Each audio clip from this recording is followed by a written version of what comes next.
please, enough is enough with this madness.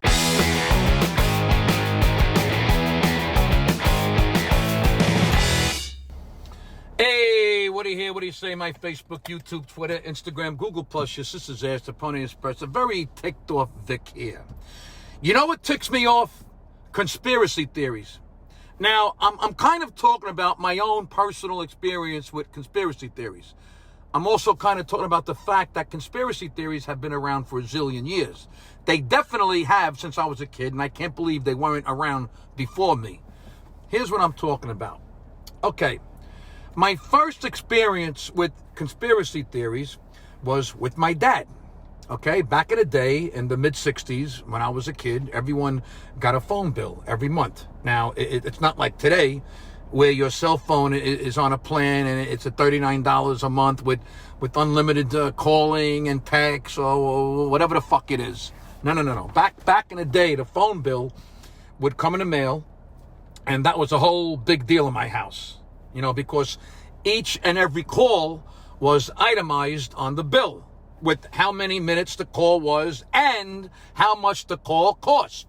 So my father would sit down with his glasses, go through every fucking call. Hey, who called KL 57683? You see, folks, back in the day, the phone numbers had letters.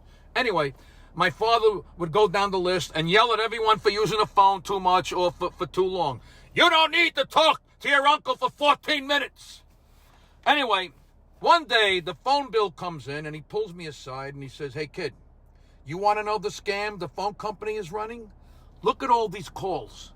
The phone company is adding 1 penny to every call because who the hell would know if this call was $1.14 or $1.15? But there are millions of calls made every month, so they're making a nice buck every month by just adding 1 cent to every call, and no one knows.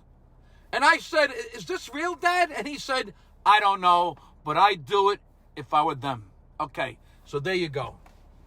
That was my first experience with a conspiracy theory. Then a few years later, something happened. Remember the whole Lincoln and Kennedy assassinations that created another conspiracy? Like these murders was connected somehow. Hey, Lincoln was shot in a theater, and the guy ran to a bookstore. And Kennedy was shot from a bookstore, and the guy ran to a theater. Something like that. Lincoln had Kennedy tattooed on his ass, and Kennedy had Lincoln tattooed on his ass. Mrs. Lincoln had a hairy bush, and Mrs. Kennedy had a bushy hair. All this weird shit was brought up like it actually mattered. But I never understood how it all tied together to make a conspiracy theory. Then the moon landing was my next exposure to a conspiracy theory. I remember being at school, and I was like, wow, this is pretty cool that men are on the moon. It was 1969, Neil Armstrong.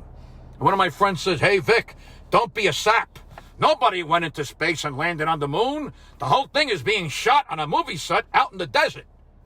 And I'm like, but why would they do that? And my friend was like, who the fuck knows? To scare the Russians or whatever? Nobody went to the moon. So these conspiracy theories are always popping up. Now, one of the more recent ones are the people who tell you that the earth is flat. Now, look, I've done videos about this in the past, so I'm not going to get into it too deeply. But seriously, in this day and age, if you can't get the money together to rent a plane and have it fly to the edge and take a damn picture, then please, enough is enough with this madness. You see, it's really easy to start a conspiracy theory. All you literally have to do is make something up. That's really it. Man went to the moon. No, they didn't. Boom! A conspiracy theory is born.